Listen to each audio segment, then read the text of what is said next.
Bom, determinado as curvas que eu tenho que gerar, eu vou começar a calcular essas curvas. Como que é feito esse cálculo?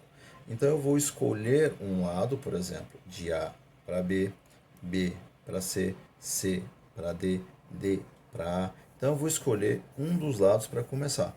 Pode ser qualquer um dos lados, tá certo? Para que a gente possa determinar aonde que está a nossa curva, ou seja, aonde a minha curva passa aqui, tá certo? Então eu vou fazer o que a gente chama de rampa. Então eu vou criar uma rampa aqui, certo?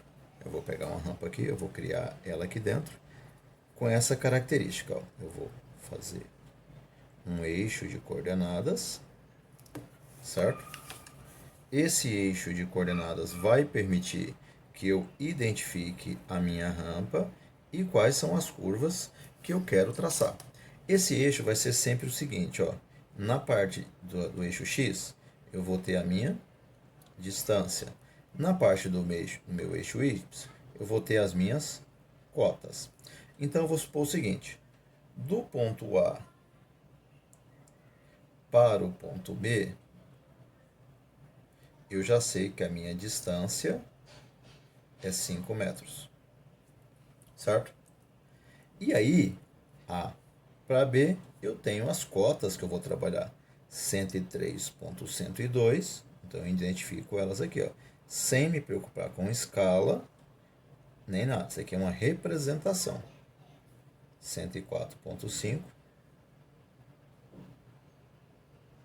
ó, 103.102, 104.506. Então, isso é uma representação.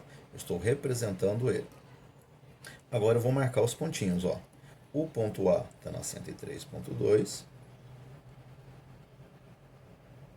e o ponto B, o papel milimetrado me ajuda a fazer essa representação.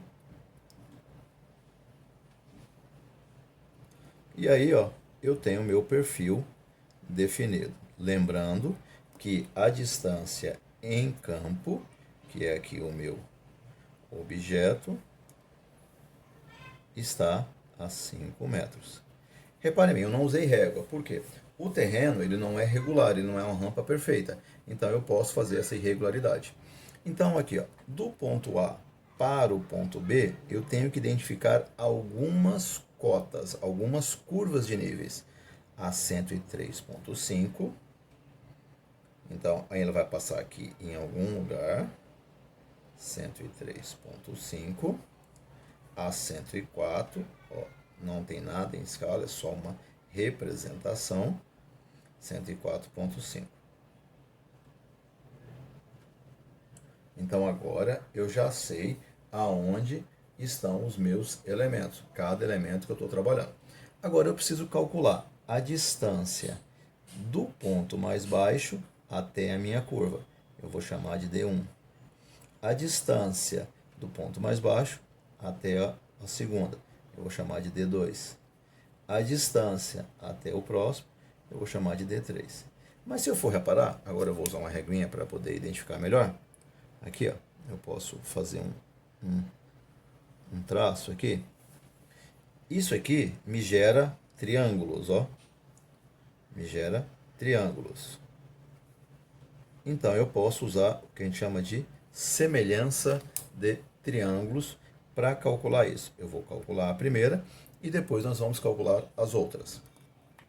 Então eu vou pegar aqui, ó, eu vou gerar isso daqui. Então eu vou pegar que existe uma distância maior, que eu vou chamar uma variação de nível total, e para cada ponto existe a sua variação de nível. O que é essa variação de nível? A variação de nível